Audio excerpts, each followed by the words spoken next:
বীর মুক্তিযোদ্ধাদের জন্য ঘর, কিন্তু অনিয়ম আর দুর্নীতির কারণে সেই স্বপ্ন আজও ঝুলে আছে।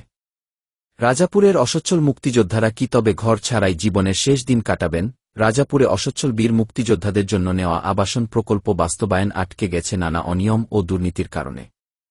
যে মুক্তিযোদ্ধারা দেশের জন্য জীবন বাজি রেখে যুদ্ধ করেছিলেন, আজ তারা নিজের মাথা গোঁজার ঠাঁই পাচ্ছেন না শুধুমাত্র কিছু স্বার্থান্বেষী মহলের কারসাজিতে। সরকারি অর্থ বরাদ্দ থাকা সত্ত্বেও আবাসন প্রকল্পের কাজ অর্ধেকেই থেমে গেছে। কোথাও ঠিকাদারের অবহেলা, কোথাও আবার পরিকল্পনার ঘাটতি, ফলে বীর মুক্তিযোদ্ধাদের স্বপ্নের ঘর এখন কাগজে-কলমেই সীমাবদ্ধ। এতে করে মুক্তিযোদ্ধা পরিবারগুলো পড়েছে চরম অনিশ্চয়তায়।